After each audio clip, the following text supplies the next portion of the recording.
ਵਾਹਿਗੁਰੂ ਜੀ ਕਾ ਖਾਲਸਾ ਵਾਹਿਗੁਰੂ ਜੀ ਕੀ ਫਤਿਹ। मैं थोड़ी होस्ट प्रीत कौर न्यूज़ TV 84 ਦੇ ਨਾਲ ਵਿਅਰਸ। ਪਿਛਲੇ ਹਫਤੇ ਭਾਰਤੀ 에ਅਰ ਫੋਰਸ ਬੇਸ ਪਠਾਨਕੋਟ ਤੇ ਹੋਇਆ ਹਮਲਾ ਪ੍ਰਿੰਟ ਤੇ ਇਲੈਕਟ੍ਰਿਕ ਮੀਡੀਆ ਦੀਆਂ ਸੁਰਖੀਆਂ ਦਾ ਸ਼ਿੰਗਾਰ ਬਣਿਆ ਰਿਹਾ। ਸਰਕਾਰੀ ਰਿਪੋਰਟਸ ਅਨੁਸਾਰ 4-5 ਦਹਿਸ਼ਤਗਰਦ ਜਿਹੜੇ ਕਿ ਬੋਰਡਰ ਤੋਂ ਉਸ ਪਾਰ ਤੋਂ ਆਏ ਸਨ। ਇਸ ਘਟਨਾ ਸੰਬੰਧੀ ਅਸੀਂ ਵੀ ਵਿਸ਼ੇਸ਼ ਪ੍ਰੋਗਰਾਮ ਕੀਤਾ ਅਤੇ ਪਿਛਲੇ ਕੁਝ ਦਿਨਾਂ ਤੋਂ ਵੱਖ-ਵੱਖ ਸ਼ਖਸੀਅਤਾਂ ਦੇ ਇਸ ਘਟਨਾਕ੍ਰਮ ਤੇ ਉਹਨਾਂ ਦੇ ਵਿਚਾਰ ਵੀ ਲਿੱਤੇ। ਕਾਫੀ ਸਾਰਿਆਂ ਨੇ ਇਸ ਨੂੰ ਭਾਰਤੀ ਖੁਫੀਆ ਏਜੰਸੀਆਂ ਦਾ ਕੰਮ ਦੱਸਿਆ, ਕੁਝ ਨੇ ਇਸ ਘਟਨਾ ਨੂੰ ਪਾਕਿਸਤਾਨ ਨੂੰ ਜ਼ਿੰਮੇਵਾਰ ਦੱਸਿਆ। ਇਸ ਘਟਨਾ ਦੇ ਲਈ ਕਾਫੀਆਂ ਨੇ ਦੀਨਾਨਗਰ ਟੈਰਰਿਸਟ ਅਟੈਕ ਦੇ ਨਾਲ ਇਸ ਘਟਨਾ ਦੀਆਂ ਸਿਮਿਲੈਰਿਟੀਆਂ ਸਾਹਮਣੇ ਲਿਆਂਦੀਆਂ, ਪਰ director general of police prisons and intelligence officer Shashikant ji ਨੇ ਇਸ ਪਠਾਨਕੋਟ ਵਾਲੇ ਅਟੈਕ ਨੂੰ ਡਰੱਗ ਮਾਫੀਆ ਦਾ ਕੰਮ ਦੱਸਿਆ ਹੈ। ਸੋ ਵੀਅਰਸ, ਅੱਜ ਦੇ TV 84 ਨਿਊਜ਼ ਦੇ ਪਹਿਲੇ ਸੈਗਮੈਂਟ ਦੇ ਵਿੱਚ ਅਸੀਂ ਸ਼ਸ਼ੀਕਾਂਤ ਜੀ ਨਾਲ ਹੀ ਗੱਲਬਾਤ ਕਰਾਂਗੇ ਅਤੇ ਜਾਣਾਂਗੇ ਇਹਨਾਂ ਦੇ ਵਿਚਾਰ ਇਸ ਘਟਨਾ ਦੇ ਉੱਪਰ, ਜਿਹੜੇ ਕਿ ਇਸ ਵੇਲੇ ਸਾਡੇ ਚੰਡੀਗੜ੍ਹ ਤੋਂ ਫੋਨ ਲਾਈਨ ਤੇ ਜੁੜ ਚੁੱਕੇ ਨੇ। ਜੀ ਵੀਰ ਜੀ, ਵਾਹਿਗੁਰੂ ਜੀ ਕਾ ਖਾਲਸਾ ਵਾਹਿਗੁਰੂ ਜੀ ਕੀ ਫਤਿਹ। ਵਾਹਿਗੁਰੂ ਜੀ ਕਾ ਖਾਲਸਾ ਵਾਹਿਗੁਰੂ ਜੀ ਕੀ ਫਤਿਹ। ਥੈਂਕ ਯੂ ਸੋ ਮਚ ਵੀਰ ਜੀ। ਵੀਰ ਜੀ, ਜਿਸ ਤਰ੍ਹਾਂ ਤੁਸੀਂ ਆਪਣੇ ਬਲੌਗ ਵਿੱਚ ਅਤੇ ਫੇਸਬੁੱਕ ਤੇ ਬਹੁਤ ਕਲੀਅਰਲੀ ਡਿਸਕ੍ਰਾਈਬ ਕੀਤਾ ਹੈ ਇਸ ਪਠਾਨਕੋਟ ਵਾਲੇ ਅਟੈਕ ਨੂੰ, ਤੁਸੀਂ ਮੈਂਸ਼ਨ ਕੀਤਾ ਕਿ ਇਹ ਡਰੱਗ ਮਾਫੀਆ ਦਾ ਕੰਮ ਹੈ। ਸੋ ਸਾਡੇ ਦਰਸ਼ਕਾਂ ਨੂੰ ਬੇਵਸਾ ਜਾਣਕਾਰੀ ਦਿਓ ਕਿ ਇਸ ਅਟੈਕ ਪਿੱਛੇ ਕੌਣ ਹੈ, ਕਿੰਨਾ ਸਬੂਤ ਅਤੇ ਫੈਕਟਸ ਦੇ ਆਧਾਰ ਤੇ ਤੁਸੀਂ ਕਹਿ ਰਹੇ ਹੋ ਕਿ ਇਹ ਡਰੱਗ ਮਾਫੀਆ ਦਾ ਕੰਮ ਹੈ। ਇਸ ਬਾਰੇ ਸਭ ਤੋਂ ਪਹਿਲਾਂ ਸਾਨੂੰ ਜਾਣਕਾਰੀ ਦਿਓ। ਮੈਂ ਤੁਹਾਡਾ ਧਿਆਨ 3 ਗੱਲਾਂ ਵੱਲ ਲੈ ਜਾਣਾ ਚਾਹਾਂਗਾ ਜੀ। ਪਹਿਲਾ ਜਿਹੜਾ ਬੰਬੇ 'ਚ ਅਟੈਕ ਹੋਇਆ ਸੀ, ਹਾਂਜੀ, ਕਸਾਬ ਫੜਿਆ ਗਿਆ ਸੀ, ਉਹਦੇ ਬਾਅਦ ਦੀਨਾਨਗਰ, ਤੇ ਤੀਜਾ ਜਿਹੜਾ ਹੈਗਾ ਇਹ ਫੈਕਟ ਕਿ ਪੰਜਾਬ ਦੇ ਵਿੱਚ ਡਰੱਗਸ ਆ ਰਹੀਆਂ ਹੈਗੀਆਂ ਨੇ। ਪਹਿਲੇ ਤਾਂ ਮੈਂ ਕਹਾਂਗਾ ਪੰਜਾਬ ਦੇ ਵਿੱਚ 3 ਟਾਈਪ ਦੀ ਡਰੱਗਸ ਹੈਗੀਆਂ ਨੇ। ਨੰਬਰ 1 ਇਜ਼ ਫਾਰਮਾਸਿਊਟੀਕਲ ਡਰੱਗਸ, ਜਿਨ੍ਹਾਂ ਦਾ ਅਸਰ ਬਹੁਤ ਜ਼ਿਆਦਾ ਸਾਰੇ ਪਾਸੇ ਹੈਗਾ ਕਿਉਂਕਿ these drugs are medicinal drugs and they are freely available off the counter. ਦੂਜੀ ਆਂਦੀ ਹੈਗੀਆਂ ਨੇ ਓਪੀਐਸ, ਜਿਹੜੇ ਕਿ ਅਫਗਾਨਿਸਤਾਨ ਉੱਥੋਂ ਆਉਂਦੇ ਹੋਏ they come into India and ਇੱਥੋਂ ਫਿਰ ਬਾਰ-ਬਾਰ ਦੂਜੇ ਮੁਲਕਾਂ ਜਾਂਦੀਆਂ ਨੇ। Even the United States is one of the major destinations ਜਿੱਥੇ ਕਿ ਡਰੱਗਸ ਜਾਂਦੀਆਂ ਹੈਗੀਆਂ ਨੇ, ਯੂਰਪ and other places. ਤੀਜਾ ਆਉਂਦਾ ਹੈਗਾ ਸਿੰਥੈਟਿਕਸ, ਜਿਹੜਾ ਕਿ ਆਮ ਤੌਰ ਤੇ ਕੈਮੀਕਲ ਤੋਂ ਬਣਾਇਆ ਜਾਂਦਾ ਹੈਗਾ। It is in Punjab and neighbouring area. ਪੂਰੇ ਮੁਲਕ ਦੇ ਕਈ ਹਿੱਸਿਆਂ 'ਚ ਬਣ ਰਿਹਾ ਹੈਗਾ, but somehow the other Punjab ਦਾ ਜਿਹੜਾ ਸਿੰਥੈਟਿਕ ਡਰੱਗਸ ਨੇ ਦੇ are supposed to be very popular abroad also ਜੀ। ਔਰ ਲਾਸਟ ਆਉਂਦਾ ਹੈਗਾ ਕੋਕੇਨ, ਜਿਹੜਾ ਕਿ ਹੁਣ ਨਵਾਂ ਐਂਟਰੀ ਸ਼ੁਰੂ ਹੋਈ ਹੈਗੀ। It's been coming through by naturally South America. ਮੈਂ ਇੱਥੇ ਗੱਲ ਕਰਾਂਗਾ ਓਪੀਐਸ ਦੀ, ਜਿਹੜੇ ਕਿ ਅਫਗਾਨਿਸਤਾਨ ਤੋਂ ਆਉਂਦੇ ਹੈਗੇ ਨੇ and they are coming into India, ਜਿਨ੍ਹਾਂ ਨੇ ਸਾਡੀ ਪੰਜਾਬ ਦੀ ਪੂਰੀ ਪੀੜ੍ਹੀ ਜਿਹੜੀ ਹੈਗੀ ਹੈ, ਇੱਕ ਯੰਗ ਜਨਰੇਸ਼ਨ ਖਤਮ ਕਰ ਦਿੱਤੀ ਹੈਗੀ ਹੈ। ਇਹਨਾਂ ਦਾ ਮੋਡਸ ਆਪਰੈਂਡਾਈ 2 ਤਰੀਕੇ ਦਾ ਹੁੰਦਾ ਹੈਗਾ। ਪੰਜਾਬ ਦਾ ਜੇ ਤੁਸੀਂ 500+ ਕਿਲੋਮੀਟਰ ਦਾ ਪੂਰਾ ਬਾਰਡਰ ਵੇਖੋ, ਇਹਨੂੰ ਤੁਸੀਂ 2 ਸੈਗਮੈਂਟਸ ਦੇ ਵਿੱਚ ਵੰਡ ਸਕਦੇ ਹੈਗੇ। ਨੰਬਰ 1 ਦੈਟ ਸੈਗਮੈਂਟ ਜਿਹੜਾ ਕਿ ਫੈਂਸਡ ਹੈਗਾ, ਜਿਹਦੇ ਵਿੱਚ ਫੈਂਸਿੰਗ ਹੈਗੀ ਹੈ। ਇੱਥੋਂ ਸਮਗਲਿੰਗ ਹੁੰਦੀ ਹੈ। ਸਮਗਲਿੰਗ ਦਾ ਮੋਡਸ ਆਪਰੈਂਡਾਈ ਹੈਗਾ ਹੈ ਹੁਣ ਅੱਜ ਦੀ ਤਰੀਕ 'ਚ PVC ਦੇ ਪਾਈਪਸ ਦੇ ਵਿੱਚ ਕਾਰ ਦੇ put in drugs and all those things। उसके बाद उन धक्का मार के बार्ब्ड वायर ਜਿਹੜੀ ਹੈਗੀ ਇਲੈਕਟ੍ਰੀਫਾਈਡ ਫੈਂਸ ਵੀ ਹੈਗੀ ਹੈ, ਉੱਥੋਂ ਦੇ put it across through। ਕੁਝ ਇੰਸਟੈਂਸਿਸ ਇਹ ਵੀ ਆਏ ਹੈਗੇ ਨੇ ਜਿੱਥੇ ਕਿ ਫੈਂਸ ਵਾਇਰ ਕੱਟੀ ਗਈ ਸੀ ਜਾਂ ਫਿਰ ਉਹਦੇ 'ਚ ਟਨਲ ਬਣਾਉਣ ਦੀ ਕੋਸ਼ਿਸ਼ ਕੀਤੀ ਗਈ ਸੀ। ਦੂਜਾ ਇਲਾਕਾ ਆਉਂਦਾ ਹੈ ਰਿਵਰਾਈਨ ਇਲਾਕਾ, ਜਿਹੜਾ ਹੈਗਾ, ਜਿਹੜਾ ਕਿ 50-60 ਕਿਲੋਮੀਟਰ ਦਾ ਹੈਗਾ ਹੈ। ਬੇਸਿਕਲੀ ਇਹ ਹੈਗਾ ਗੁਰਦਾਸਪੁਰ ਦਾ ਇਲਾਕਾ, ਸਾਡੇ ਆਪਣਾ ਪਠਾਨਕੋਟ ਦਾ ਇਲਾਕਾ, ਜਿੱਥੇ ਕਿ ਰਾਵੀ ਤੇ ਟ੍ਰਿਬਿਊਟਰੀਜ਼ ਹੈਗੀਆਂ ਨੇ। ਥੱਲੇ ਆਉਂਦਾ ਹੈਗਾ ਫਿਰੋਜ਼ਪੁਰ ਦਾ ਇਲਾਕਾ ਥੋੜਾ ਬਹੁਤ, ਜਿਹੜਾ ਉਹ ਹੈਗਾ ਹੈ। ਇੱਥੋਂ ਇਲਾਕੇ ਚੋਂ ਜਿਹੜੀ ਸਮਗਲਿੰਗ ਹੁੰਦੀ ਰਹੀ ਹੈਗੀ, that has basically been through boats. ਔਰ ਅੱਜ ਕੱਲ੍ਹ ਦਾ ਸੀਜ਼ਨ ਜਿਹੜਾ ਹੈਗਾ ਹੈ, ਜਿਹੜਾ ਚੱਲ ਰਿਹਾ ਹੈਗਾ, ਇਹਦੇ 'ਚ ਪਾਣੀ ਜ਼ਿਆਦਾ ਨਹੀਂ ਹੈਗਾ। ਪਰਸਨ ਕੈਨ ਈਵਨ ਵਾਡਲ ਥਰੂ, ਤੁਰ ਕੇ ਵੀ ਆ ਸਕਦਾ ਹੈਗਾ, ਕੁਝ ਫਿਟ ਪਾਣੀ ਹੈਗਾ। ਦੂਜਾ ਹੁੰਦਾ ਹੈਗਾ ਡਰੱਗਸ ਜਦੋਂ ਵੀ ਭੇਜੀ ਜਾਂਦੀ ਹੈਗੀਆਂ ਨੇ, ਦੇ ਆਰ ਸੈਂਟ, ਔਰ ਉਹਦੇ ਬਾਅਦ ਕੁਝ ਸਮਾਂ ਲਈ ਅਕ੍ਰੋਸ ਦਾ ਬਾਰਡਰ, ਸਾਡੇ ਪੰਜਾਬ ਦੇ ਵਿੱਚ ਜਿਹੜੇ ਬਾਰਡਰ 'ਚ ਕੁਝ ਨਾ ਦੇ ਸਲੀਪਰ ਸੈਲਸ ਹੈਗੇ ਨੇ, ਉੱਥੇ ਦੇ ਕੂਲ ਡਾਊਨ। ਜਦੋਂ ਕੂਲ ਡਾਊਨ ਹੋ ਜਾਂਦੀ ਹੈਗੀਆਂ ਨੇ, ਉਹਦੇ ਬਾਅਦ ਨੈਕਸਟ ਡੈਸਟੀਨੇਸ਼ਨ। ਜਿੱਥੇ ਕੂਲ ਡਾਊਨ ਹੁੰਦੀ ਹੈਗੀਆਂ ਨੇ, ਉਹਨਾਂ ਨੂੰ ਅਸੀਂ ਕਹਿੰਦੇ ਹੈਗੇ ਆ ਲੈਂਗੁਏਜ ਦੇ ਵਿੱਚ ਜਾਂ ਤੇ ਸੇਫ ਹਾਊਸਿਸ, ਜਾਂ ਅਸੀਂ ਉਹਨਾਂ ਨੂੰ ਕਹਿੰਦੇ ਹੈਗੇ ਆ sleeper cells. The very fact ਕਿ ਪੰਜਾਬ ਦੀ ਪੂਰੀ ਜਵਾਨੀ ਖਤਮ ਹੋ ਗਈ ਹੈਗੀ ਹੈ ਔਰ ਡਰੱਗਸ ਫੜੀ ਗਈ ਹੈਗੀਆਂ ਨੇ, ਦੈਟ ਮੀਨਸ ਕਿ ਸਲੀਪਰ ਸੈਲਸ ਜਿਹੜੀ ਹੈਗੀਆਂ ਨੇ, ਦੇ ਆਰ ਐਗਜ਼ਿਸਟਿੰਗ। ਹੁਣ ਮੈਂ ਜਾਵਾਂਗਾ ਬੰਬੇ ਦੇ ਕੇਸ ਦੇ ਵਿੱਚ।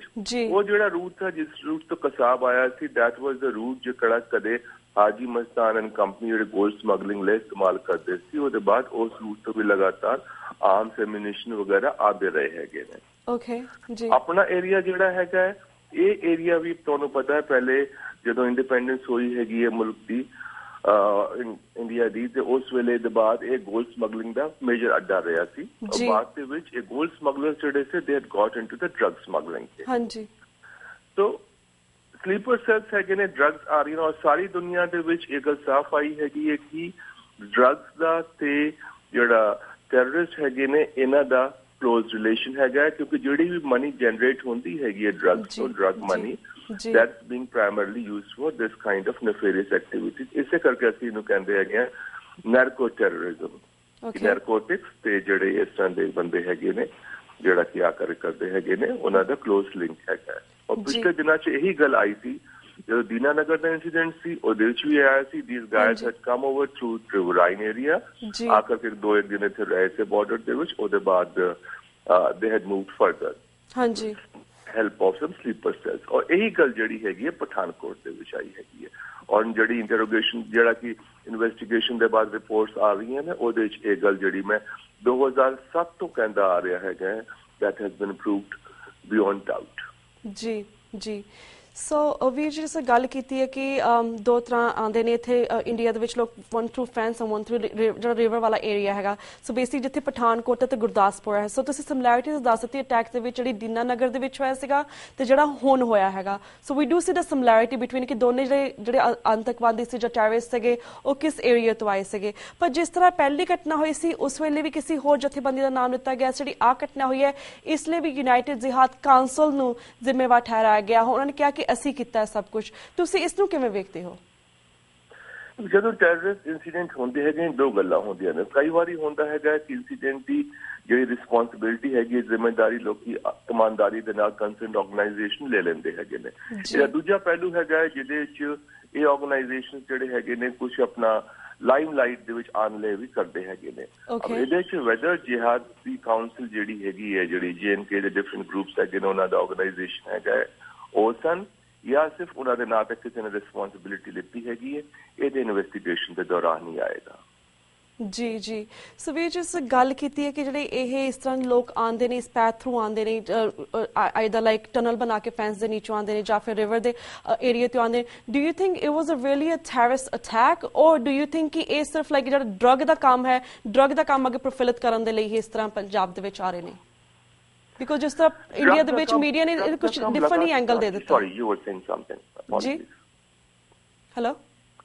ਹਾਂ ਯਾ ਤੁਸੀਂ ਕੁਝ ਕਹਿ ਰਹੇ ਸੀ, ਮੈਂ ਵਿਚਕਾਰ ਬੋਲ ਪਿਆ ਸੀ। ਜਿਸ ਤੁਸੀਂ ਗੱਲ ਕੀਤੀ ਹੈ ਕਿ ਇਹ ਜਿਸ ਤਰ੍ਹਾਂ ਰਿਵਰ ਵਾਲੇ ਏਰੀਆ ਤੋਂ ਆਉਂਦੇ ਨੇ ਪੰਜਾਬ ਦੇ ਵਿੱਚ, ਚਾਹੇ ਉਹ ਪਠਾਨਕੋਟ ਦੇ ਏਰੀਆ ਚਾਈਨਾ ਜਾਂ ਗੁਰਦਾਸਪੁਰ ਦੇ ਏਰੀਆ ਦੇ ਆਏ, ਡੂ ਯੂ ਰੀਅਲੀ ਥਿੰਕ ਕਿ ਲਾਈਕ ਜਿਸ ਤਰ੍ਹਾਂ ਤੁਸੀਂ ਗੱਲ ਕੀਤੀ ਕਿ ਇਹ ਡਰੱਗ ਮਾਫੀਆ ਦਾ ਕੰਮ ਹੈ, ਪਰ ਜਿਸ ਤਰ੍ਹਾਂ ਇੰਡੀਆ ਦਾ ਮੀਡੀਆ ਇਹਨੂੰ ਡਰੱਗ ਮਾਫੀਆ ਦਾ ਕੰਮ ਨਹੀਂ ਕਹਿ ਰਿਹਾ, ਉਹ ਕਹਿੰਦਾ ਕਿ this is actually terrorist attack. And ਜਿਸ ਤਰ੍ਹਾਂ ਉਹਨੇ ਇਮੈਚੁਰਿਟੀ ਦੇ ਨਾਲ ਇਸ ਨੂੰ ਹੈਂਡਲ ਕੀਤਾ ਹੈ, ਇਸ ਨੂੰ ਤੁਸੀਂ ਕਿਵੇਂ ਵੇਖਦੇ ਹੋ? Positively, ਜਿਹੜੀ ਗੱਲ ਹੈਗੀ ਹੈ, yes, it was a terrorist attack with the connivance of the smuggling groups ਜਿਹੜੇ ਕਿ operation ਦੇ ਵਿੱਚ ਹੈਗੇ ਨੇ। ਜਿਹੜਾ ਗੱਲ ਆਏਗੀ, I will not be surprised ਇਹਦੇ ਵਿੱਚ ਜੇ ਕਿਸੇ ਨਾ ਕਿਸੇ ਲੈਵਲ ਦੇ ਕੋਈ ਪੋਲੀਟੀਸ਼ੀਅਨ ਦੇ ਨਾਂ ਵੀ ਜਿਹੜੇ ਬਾਰਡਰ ਇਲਾਕੇ 'ਚ ਉਸ ਤੇ ਰਹਿੰਦੇ ਹੈ ਉਹਨਾਂ ਦੇ ਨਾਂ ਵੀ ਇਨਵੈਸਟੀਗੇਸ਼ਨ ਦੇ ਵਿਚਕਾਰ ਆਉਣ। It was positively a terrorist attack with the connivance of the drug smugglers। ਔਰ ਡਰੱਗ ਸਮਗਲਰਸ ਦਾ ਅਗਰ ਲਿੰਕਅਪ ਨਾ ਹੁੰਦਾ ਤੇ ਜਿਹੜੇ ਸਲੀਪਰ ਐਲੀਮੈਂਟਸ ਹੈਗੇ ਨੇ ਉਹ ਟੈਰਰਿਸਟ ਨੂੰ ਈਜ਼ੀਲੀ ਪਨਾਹ ਨਾ ਦਿੰਦੇ। ਦ ਵੈਰੀ ਫੈਕਟ ਕਿ ਉਹਨਾਂ ਨੂੰ ਪਨਾਹ ਦਿੱਤੀ ਗਈ ਸੀ, ਦੈਟ ਮੀਨਸ ਦੈਟ ਯੈਸ ਉਹਨਾਂ ਦਾ ਲਿੰਕਅਪ ਹੈਗਾ ਐਂਡ ਦੇ ਹੈਡ ਰਿਸੀਵਡ ਦ ਇਨਫੋਰਮੇਸ਼ਨ ਕਿ ਇਹ ਬੰਦੇ ਆ ਰਹੇ ਹੈਗੇ ਨੇ, ਉਹਨਾਂ ਨੂੰ ਉੱਥੇ ਸਪੋਰਟ ਕਰਨਾ ਹੈ। ਦੂਜੀ ਗੱਲ ਆਉਂਦੀ ਹੈ ਹਾਊ ਦਿਸ ਆਪਰੇਸ਼ਨ ਵਾਜ਼ ਹੈਂਡਲਡ। ਹਾਂਜੀ, ਸ਼ੁਰੂ ਦੇ ਵਿੱਚ ਦਿਸ ਆਪਰੇਸ਼ਨ ਵਾਜ਼ ਹੈਂਡਲਡ very clumsily, ਬਹੁਤ ਹੀ ਕਲਮਜ਼ੀ ਤਰੀਕੇ ਨਾਲ ਹੈਂਡਲ ਕੀਤਾ ਗਿਆ ਹੈ। ਜੀ ਗਵਰਨਮੈਂਟ ਆਫ ਇੰਡੀਆ ਤੋਂ ਅਲਰਟ ਆਉਂਦਾ ਹੈਗਾ ਜਿਹੜਾ ਕਿ ਸੈਟੇਲਾਈਟ ਕਮਿਊਨੀਕੇਸ਼ਨ ਜਾਂ ਟੈਲੀਫੋਨਸ ਦਾ ਹੈਗਾ ਉਹਦੀ ਬੇਸ ਦੇ ਉੱਤੇ ਇੰਟਰਸੈਪਟ ਸੀ, ਜਿਸ ਉਹਦੇ ਕਰਕੇ ਅਲਰਟ ਆਇਆ। ਅਲਰਟ ਆਉਣ ਦੇ ਨਾਲ ਹੀ ਇੱਕ ਕੰਸਾਈਨਮੈਂਟ ਜਿਹੜਾ ਹੈਗਾ national security guards the that was airlifted ਔਰ ਪਠਾਨਕੋਟ ਉਹਨੂੰ ਭੇਜ ਦਿੱਤਾ ਗਿਆ ਹੈਗਾ। ਪਰ ਉਸ ਵੇਲੇ ਤੱਕ ਜਦੋਂ ਸ਼ੁਰੂ ਹੋਇਆ ਹੈਗਾ ਆਰਮੀ ਦਾ ਮੂਵਮੈਂਟ ਵੀ ਸਟਾਰਟ ਹੋ ਗਿਆ ਸੀ, ਪਰ ਉਹ ਜਿਹੜਾ ਕੋਆਰਡੀਨੇਸ਼ਨ ਹੋਣਾ ਚਾਹੀਦਾ ਸੀ ਉਹ ਕੋਆਰਡੀਨੇਸ਼ਨ ਨਹੀਂ ਆਇਆ। ਦੂਜੀ ਗੱਲ ਆਂਦੀ ਹੈਗੀ ਹੈ ਜਿਹੜਾ ਕਿ ਇਹ ਚੱਲ ਰਿਹਾ ਹੈਗਾ ਹੈ ਕਿ ਉੱਥੇ ਕੋਈ SP ਹੈਗਾ ਸੀ ਲੱਗਿਆ ਹੋਇਆ ਸੀ ਜਿਹਦੇ ਕਿ ਐਕਟ ਹੈਗਾ ਜਿਹਦੇ ਚ ਹੁਣ ਆਈ ਥਿੰਕ ਪਰੰਤੂ ਹੋ ਰਹੀ ਹੈਗੀ ਹੈ ਐਂਡ ਉਹਦਾ ਸ਼ਾਇਦ ਇੰਟਰੋਗੇਸ਼ਨ ਵੀ ਕਰ ਰਹੇ ਹੈਗੇ ਨੇ ਸਰਟਨ ਏਜੰਸੀਜ਼ ਕੀ ਉਹਦਾ ਰੋਲ ਸੀ ਕੀ ਰੋਲ ਨਹੀਂ ਸੀ ਤੇ ਪੰਜਾਬ ਪੁਲਿਸ ਦੇ ਵਿਚਕਾਰ ਅਤੇ ਆਰਮੀ ਔਰ ਆਰਮਡ ਫੋਰਸਿਸ ਦੇ ਯੂਨਿਟਸ ਦੇ ਵਿਚਕਾਰ ਕੋਆਰਡੀਨੇਸ਼ਨ ਨਹੀਂ ਸੀ ਜਦੋਂ ਇੱਥੇ ਗੱਲ ਕਰਾਂਗਾ ਮੈਂ ਦੀਨਾਨਗਰ ਦੀ ਦੀਨਾਨਗਰ ਇੰਸੀਡੈਂਟ ਜਦੋਂ ਹੋਇਆ ਹੈਗਾ ਤਾਂ ਪੰਜਾਬ ਪੁਲਿਸ ਨੇ ਨੈਸ਼ਨਲ ਸਿਕਿਉਰਿਟੀ ਏਜੰਸੀਜ਼ ਜਿਹੜੀ ਹੈਗੀਆਂ ਨੇ ਆਰਮੀ ਵਗੈਰਾ ਸਾਰੇ ਮਿਲਾ ਮਿਲੂ ਕਰਕੇ ਕਿਸੇ ਨੂੰ ਉੱਥੇ ਵੜਨ ਨਹੀਂ ਦਿੱਤਾ ਸੀ ਆਮ ਯੂਜ਼ਿੰਗ ਦਾ ਵਰਡ ਵੜਨ ਔਰ ਇਸ ਵਾਲੇ ਜਦੋਂ ਹੋਇਆ ਹੈਗਾ ਤੇ ਇਸ ਗੱਲ ਦੇ ਉੱਤੇ ਆਊਟਰ ਪੈਰੀਫਰੀ ਦੇ ਵਿੱਚ ਪੁਲਿਸ ਦੀ ਬਾਤ ਦੇ ਵਿੱਚ ਆਈ ਹੈਗੀ ਹੈ ਪਰ ਉਹਨਾਂ ਨੂੰ ਕੋਈ ਵੀ ਤਾਲਮੇਲ ਉਹਨਾਂ ਦੇ ਨਾਲ ਆਰਮਡ ਫੋਰਸਿਸ ਨੇ ਨਹੀਂ ਰੱਖਿਆ ਔਰ ਇਹਦਾ ਸਾਰਿਆਂ ਦਾ ਵੱਡਾ ਐਗਜ਼ਾਮਪਲ ਹੈਗਾ ਜਦੋਂ ਪਾਰਿਕਰ ਕੌਣ ਹੈਗੇ ਨੇ ਸ਼ਾਇਦ I think is defence minister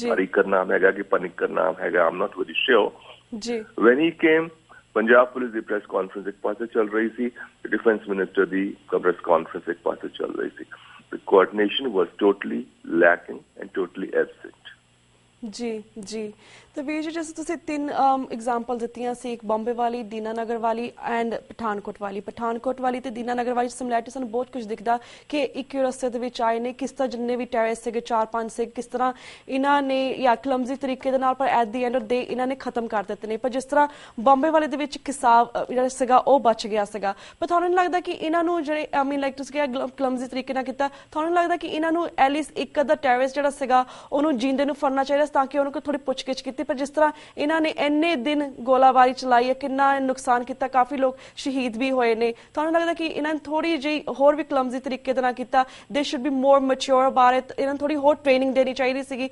ਜਿਸ ਹਿਸਾਬ ਨਾਲ ਟ੍ਰੇਨਿੰਗ ਨਹੀਂ ਦਿੱਤੀ ਗਈ ਇਸ ਤਰ੍ਹਾਂ ਦੀ ਸਿਚੁਏਸ਼ਨ ਨੂੰ ਹੈਂਡਲ ਕਰਨ ਦੇ ਲਈ ਸਿਰਫ ਦੋ ਗੱਲਾਂ ਹੈਗੀਆਂ ਨੇ ਨੰਬਰ 1 ਕਿੰਨਾ ਸਮਾਂ ਲੱਗਿਆ ਜਦੋਂ ਵੀ ਕੋਈ ਆਪਰੇਸ਼ਨ ਹੁੰਦਾ ਹੈਗਾ ਉਹਦੇ 'ਚ ਸਮਾਂ ਉਨਾ ਇੰਪੋਰਟੈਂਟ ਨਹੀਂ ਹੁੰਦਾ ਜਿੰਨਾ ਇੰਪੋਰਟੈਂਟ ਹੁੰਦਾ ਹੈਗਾ ਹਿਊਮਨ ਅਸੈਟ ਸਾਡੇ ਨੌਜਵਾਨ ਮਾਰੇ ਗਏ ਇੱਕ ਮੁੰਡਾ ਤੇ ਅੰਬਾਲੇ ਦਾ ਸੀ ਗੁਰਸੇਵਕ ਜਾਂ ਕੀ ਨਾਂ ਸੀ ਉਹਨਾਂ ਦਾ ਤਾਂ ਵਿਆਹ ਹੁਣੇ ਹੀ ਹੋਇਆ ਸੀ ਸਾਡਾ ਜਿਹੜਾ ਹਿਊਮਨ ਅਸੈਟਸ ਨੂੰ ਬਚਾਉਣ ਦੀ ਗੱਲ ਹੁੰਦੀ ਹੈਗੀ ਹੈ ਦੂਜੇ ਅਸੈਟਸ ਨੂੰ ਬਣਾਉਣ ਦੀ ਗੱਲ ਹੁੰਦੀ ਹੈ ਉਹਦੇ 3000 ਪਰਿਵਾਰ ਰਹਿੰਦੇ ਸਨ ਤਾਂ ਉਹਦੇ 'ਚ ਸਮਾਂ ਦੀ ਗੱਲ ਨਹੀਂ ਹੁੰਦੀ ਜਦੋਂ ਇਸ ਤਰ੍ਹਾਂ ਦੀ ਆਪਰੇਸ਼ਨ ਹੁੰਦਾ ਹੈਗਾ it takes time yes certainly it does ਔਰ ਦੂਜਾ ਜਿਹੜਾ ਜਿੰਦਾ ਫੜਨ ਦੀ ਗੱਲ ਹੈਗੀ ਹੈ we don't know what exactly happened 2 ਬੋਡੀਆਂ ਤੇ ਟੋਟਲ 6 ਬੋਡੀਜ਼ ਮਿਲੀ ਹੈਗੀਆਂ ਨੇ ਉੱਥੇ 2 ਤੇ ਜਿਹੜੀ ਹੈਗੇ ਨੇ ਦੇ ਵਰ ਬੈਡਲੀ ਮਿਊਟੀਲੇਟਡ ਉਹ ਐਕਸਪਲੋਜਨ ਦੇ ਵਿੱਚ ਜਿਸ ਤਰ੍ਹਾਂ ਹੁੰਦਾ ਹੈਗਾ ਪਤਾ ਨਹੀਂ ਉਹਨਾਂ ਨੇ ਆਪਣਾ ਜਿਹੜੀ ਜੈਕਟਸ ਹੁੰਦੀਆਂ ਸੁਸਾਈਡ ਬੰਬਰ ਟਾਈਪਸ ਉਹ ਪਾਈਆਂ ਸਨ ਕੀ ਨਹੀਂ ਸੀ The inside details are still not available. But yes, ਜਿਸ ਤਰ੍ਹਾਂ ਮੈਂ ਕਿਹਾ ਕਿ coordination all those things ਨਹੀਂ ਹੈਗਾ ਔਰ ਇੱਕ ਹੋਰ ਗੱਲ ਹੈਗੀ ਹੈ ਕਿ ਜਿਸ ਤਰ੍ਹਾਂ ਕਿ ਵੈਸਟਰਨ ਮੀਡੀਆ ਨੇ ਵੀ ਇਸ ਗੱਲ ਨੂੰ ਉਠਾਇਆ ਹੈਗਾ ਕਿ ਉੱਥੇ ਜਿਹੜਾ ਕਿ ਸਪੈਸ਼ਲ ਆਰਮਡ ਫੋਰਸਿਸ ਹੈਗੀਆਂ ਨੇ ਜਿਨ੍ਹਾਂ ਦੀ ਟ੍ਰੇਨਿੰਗ ਹੈਗੀ ਹੈ ਉਹਨਾਂ ਨੂੰ ਯੂਟੀਲਾਈਜ਼ ਵੀ ਕਰਨਾ ਚਾਹੀਦਾ ਸੀ ਇਸ ਤਰ੍ਹਾਂ ਦਾ ਵੀ ਕ੍ਰਿਟਿਸਿਜ਼ਮ ਹੋਇਆ ਹੈਗਾ ਕਿ NSG is good only for hostage situation not for this kind of operations where they really have to come onto the ground or ਆ ਕਰਕੇ ਇਹਨਾਂ ਨੂੰ ਕਰਨਾ ਪੈਂਦਾ ਹੈਗਾ ਗਰੁੜ ਵਾਲੇ ਜਿਹੜੇ ਹੈਗੇ ਨੇ 에ਅਰ ਫੋਰਸ ਕਮਾਂਡੋ ਯੂਨਿਟਸ ਉਹਨਾਂ ਦੇ ਕੋਲ ਵੀ ਇਸ ਤਰ੍ਹਾਂ ਦੀ ਐਕਸਪਰਟੀਜ਼ ਨਹੀਂ ਹੈਗੀ ਹੈ combat the they are also basically ਹੈਗੇ ਕਿਸ ਤਰ੍ਹਾਂ ਇਨਸਾਈਡ ਸਿਕਿਉਰਿਟੀ ਕਰਨੀ 에ਅਰਕ੍ਰਾਫਟ ਸਿਕਿਉਰਿਟੀ ਕਰਨੀ ਹੈਗੀ and all those things kind of air marshals ਜਿਸ ਤਰ੍ਹਾਂ ਤੁਹਾਡੇ ਸਟੇਟਸ 'ਚ ਹੁੰਦੇ ਹੈਗੇ ਨੇ ਉਹਨਾਂ ਦੀ ਟ੍ਰੇਨਿੰਗ ਉਸ ਤਰ੍ਹਾਂ ਦੀ ਹੈਗੀ ਹੈ I personally think that armed forces, the special units, they could have been used ताकि समा भी कट लगता कोई बंदे हो सकता जिंदे फड़े जाते and it can have gone the other way, the positive way. बिल्कुल ਵੀਰ ਜੀ ਯੂ ਸੋ ਰਾਈਟ ਸੋ ਵੀਰ ਜੀ ਇਸ ਗੱਲ ਕੀਤੀ ਕਿ ਇਨਸਾਈਡ ਜੋ ਡਿਟੇਲ ਹੈ ਇਟਸ ਨਾਟ ਵੈਰੀ ਕਲੀਅਰ ਤਾਂ ਹੀ ਤਾਂ ਅਸੀਂ ਵੱਖ-ਵੱਖ ਸ਼ਖਸੀਅਤਾਂ ਨੂੰ ਉਹਨਾਂ ਦੇ ਵਿਚਾਰ ਲੈਣੇ ਥੈਂਕ ਯੂ ਸੋ ਮਚ ਕਿ ਤੁਸੀਂ ਵੀ ਆਪਣਾ ਟਾਈਮ ਕਰਕੇ TV ਫॉर ਦਰਸ਼ਕਾਂ ਦੇ ਰੂਬਰੂ ਹੋਏ ਤੇ ਕਿ ਸਾਨੂੰ ਡਿਫਰੈਂਟ ਐਂਗਲ ਤੋਂ ਡਿਫਰੈਂਟ ਫੈਕਟਸ ਦੇ ਨਾਲ ਸਾਨੂੰ ਜਿਹੜੀ ਪੂਰੀ ਡਿਟੇਲ ਆਪਣੀ ਜਿਹੜੀ ਤੁਹਾਡੀ ਡਿਟੇਲ ਸੀ ਸਾਡੇ ਦਰਸ਼ਕਾਂ ਨਾਲ ਸਾਂਝੀ ਕੀਤੀ ਹੁਣ ਅਸੀਂ ਤੁਹਾਡੇ ਕੋਲ ਇਜਾਜ਼ਤ ਲੈਣੇ ਆ ਵਾਹਿਗੁਰੂ ਜੀ ਕਾ ਖਾਲਸਾ ਵਾਹਿਗੁਰੂ ਜੀ ਕੀ ਫਤਿਹ Viewers, वक्त हो गया एक छोटे से ब्रेक था. Keep watching News TV 84. We'll be right back after a short break.